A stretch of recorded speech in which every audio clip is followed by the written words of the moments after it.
Hey guys, welcome to Hunt Kill Cook. My name is Andre, and in this video we're going to cover just a few common questions that we get from people when they find out that we hunt.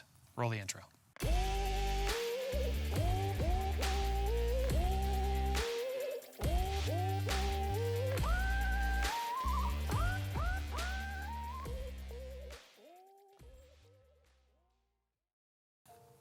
So before we get into the common questions, I wanted to take this time to ask if you would hit that subscribe button, ring the notification bell.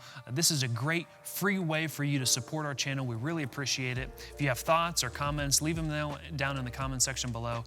This is a great way to interact with us. We read those, we respond to them all the time, and we love hearing your guys' comments. So thank you.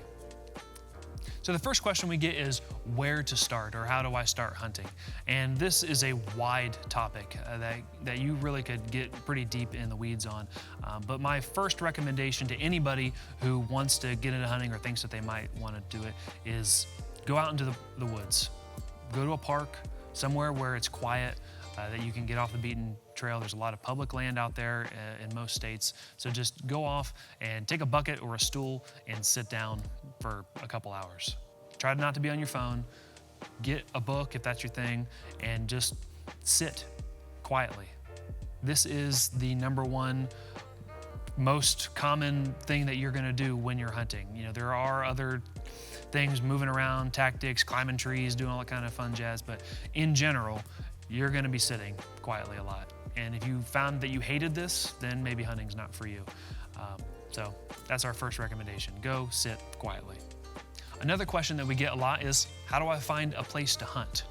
Now, there are three general categories of land that you can hunt. Public land, private land, and then kind of a hybrid between the two is walk-in. So private land is pretty simple. Somebody else owns that property you want to hunt. So I cover how to get private land permission in another video, writing letters and how to research and find the land with a tool called onX Hunt, which is an awesome tool. We don't get paid to say that. It just really is a great tool we use all the time. So with onX Hunt, you can go and see all of the public land that's around, or you can go to the DNR site for your state, and they have them all listed out. Sometimes that can be kind of hard to navigate. That's why I really like onX. It shows you on the map, clear and obvious where that land is, and you can start dropping waypoints or find where parking is. But DNR sites have the same thing, and which is free, obviously, and so you can go and look and find the public land, and it's pretty straightforward. So the third type of land is walk-in land. Now this is kind of a mix between the public land and private, where the land is privately owned, but the government pays the landowners to allow the public to come and hunt. This is a growing opportunity in most states, especially here in the east part of the country. We're in Ohio, and we just see more and more of these walk-in opportunities crop up. You basically go into the website and register for the day, and you get that piece of property for the day. And these range from small 10, 20 acres to a couple hundred acres. So it's kind of a mixed bag, but it's a great opportunity to get out and hunt.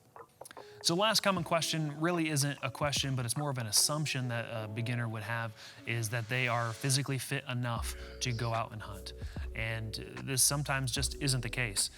Yeah, there are a lot of opportunities for people who may be disabled or handicapped to go in, and a lot of local governments set up handicap accessible blinds and that sort of thing, and that's an option. But for the general hunter, it's a physical sport.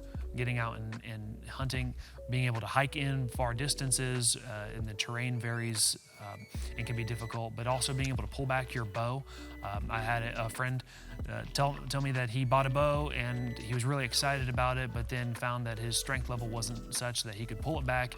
And so now, instead of getting out and shooting it like he thought he would do, he's actually taking the time and building strength. So you might think that you're in shape and pretty strong, and that's great. But a lot of the muscles that you use to pull back a bow aren't the same muscles that you'd use in your everyday life. And yeah, you might be able to pull it back a few times, but remember, you have to hold it, and sometimes for a really long time. If a deer is coming through and hangs up right, out of range, or with an obstacle, a tree or whatever right in the way, you might have to hold that back for a while. So it's important to build those small muscles that you don't normally use and to train. So good form is vitally important. Go online and find some information about how to how to actually shoot your bow without injuring yourself. These are all really important things for building strength that I think a lot of people don't think about when they're thinking about getting into hunting.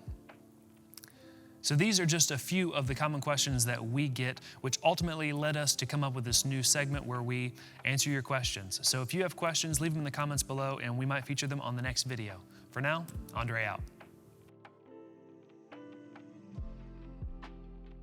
Please hit it. Press the button. It's free for you. Do I have to get on my knees and beg? I think I just broke the binding on my book.